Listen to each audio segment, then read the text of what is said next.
안녕하십니까, 박민수 약사입니다.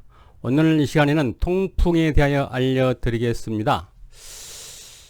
바람만 스치기만 해도 아프다는 통풍은 세기의 황제 프랑스의 루이 14세, 마케도니아의 알렉산더 대왕이 모두 이 병으로 고생했다 하여 일명 황제병이라 불렸지만 현재는 그렇지 않습니다. 통풍은 요산결정체가 관절 주위에 침착되어 염증이 생긴 상태입니다.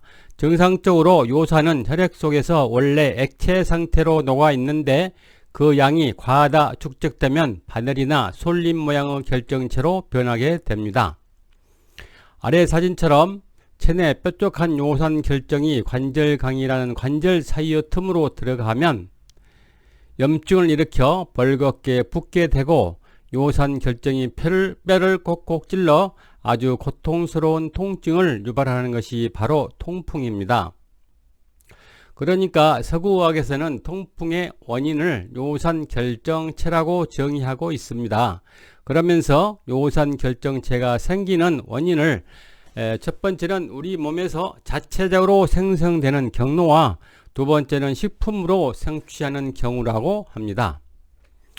첫 번째, 우리 몸에서 만들어진 경우란 우리 몸의 세포는 세포질과 핵으로 구성되어 있는데 핵에는 퓨린이라는 단백질이 함유되어 있어 노화된 세포가 죽게 되면 핵 속에 퓨린이 분해되면서 최종적으로 요산이 생기게 된다고 합니다.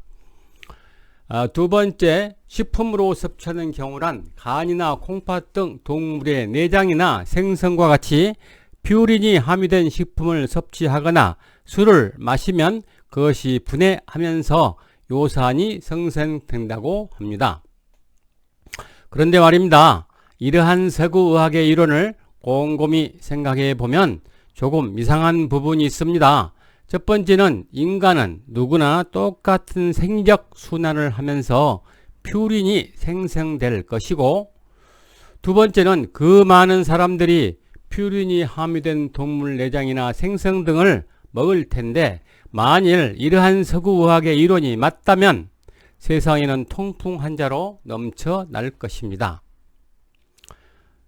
아래 그림은 몸에서 퓨린이 생성되는 경로를 설명한 것이고, 우리가 술이나 고기를 먹어서 퓨린이 생성된 그림을 그려놓은 것입니다.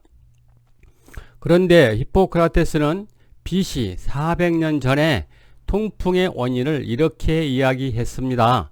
거세한 남성과 생리를 하는 여성은 통풍에 걸리지 않고 남성도 사춘기 이후부터 생긴다고 하였습니다. 그런데 이 사실은 요즘에 와서 다음과 같은 통계로 정확하게 증명되고 있습니다. 국민건강보험공단이 통풍으로 인한 건강보험 진료비 지급 자료를 분석한 결과 남성 환자 28만 2,998명, 여성 환자 2만 6,358명, 남성이 여성보다 10.7배 많았고 특히 30대 남성은 여성보다 22.2배 많은 진료를 받은 것으로 나타났습니다. 이 통계 결과는 서구의학에서 밝히는 두 가지 원인, 즉 몸에서 생리현상으로 자연히 생기는 요산과 음식으로 퓨린을 섭취해서 통풍이 생긴다는 이론과는 아무런 연관이 없는 것 같습니다. 그렇다면 이 통계의 의미는 무슨 뜻일까요? 그건 남성이 정액 배출을 하는 것과 깊은 관계가 있으며 이는 히포크라테스가 발표한 이론과 정확히 일치하고 있습니다. 통계로 확인해 보니 정액 배출을 하지 않는 여성이나 사춘기 전 남성, 노인들에게는 통풍 환자가 적다는 사실은 바로 히포크라테스의 이론이 정확히 맞다는 것을 알 수 있으므로 서구의학에서 주장하는 이론과는 아무런 관계가 없다는 것입니다. 그건 다음과 같은 이론으로 증명할 수 있습니다. 정액, 화성, 혈액, 희유, 동맥, 이, 입신. 뜻을 해석하면 정액은 혈액으로 만들어져 신장에 저장된다는 뜻입니다. 그러니까 남성의 정액은 피로 만들어져 신장에 저장한다는 뜻이니 성생활이나 자유행위를 많이 하여 정액을 많이 배출하면 신장에서는 정액을 만들어내기 위해 더 많이 작동하게 되며 무리하게 된다는 것입니다. 더욱 자세하게 설명드리면 혈액을 정제해서 만들어진 정액을 과도한 성행위와 자유행위를 하여 배출하게 되면 사정한 정액보다 몇십 배 많은 피를 흘리는 것과 같으므로 신장은 그 피를 만들어내기 위해 무리를 하게 됩니다. 그때 신장이 무리하게 작동하면 열이 발생하는데 그것을 신화라고 합니다. 신장이 무리하여 열이 발생하면 그 열은 발 쪽으로 내려가 발톱을 태우면 발톱 무좀이 되고 살을 태우면 티눈이 되며 발바닥을 뜨겁게 하며 아프게 하면 족저근막염이 되고 열이 살을 뚫고 나가면 통풍이 되는 것입니다. 그림은 발톱 무좀과 족저근막염과 티눈과 통풍을 그림을 나타내는 것이죠. 이처럼 신장이 무리하여 신장에 화가 발생하는 현상은 마치 100m를 힘차게 달리면 심장이 빨리 뛰어 숨이 차고 얼굴이 빨갛게 달아오르는 원리와 같다고 할 수 있겠습니다. 그림은 100m를 힘차게 달렸을 때 숨차고 얼굴로 열이 오르는 것을 표현해 놓은 그림입니다. 그러니까 신장 기능이 약한 사람이 정액을 필요 이상으로 배출하면 신장이 무리하여 신장에 열이 발생하고 그 열이 발 쪽으로 내려가 뼈를 뚫고 나가면 그게 통풍이 되는 것입니다.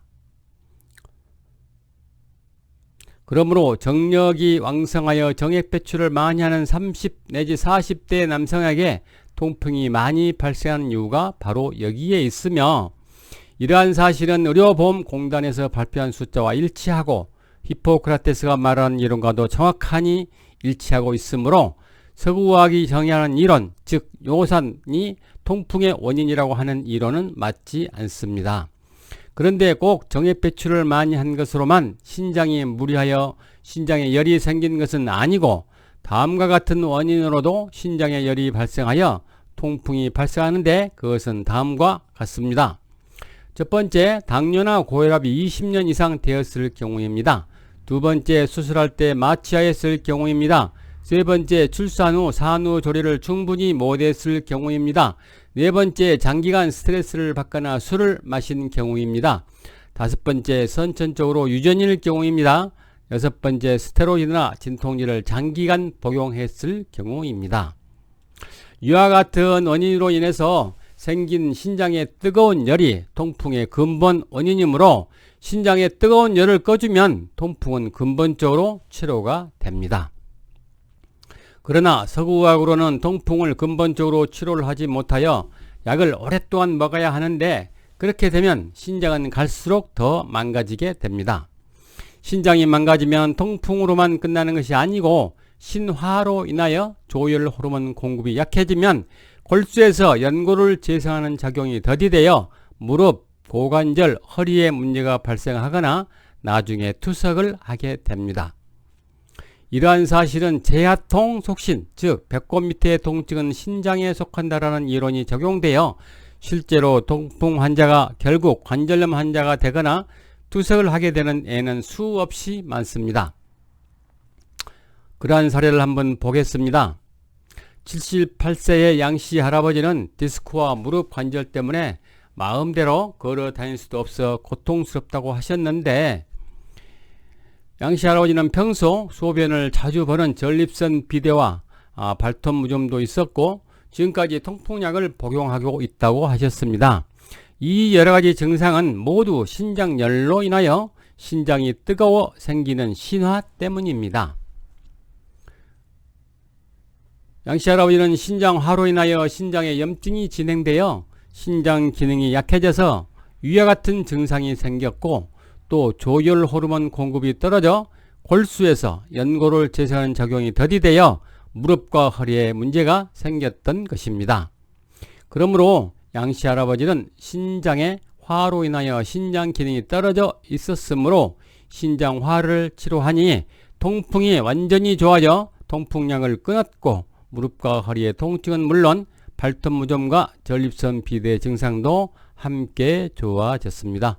시청해 주셔서 감사합니다.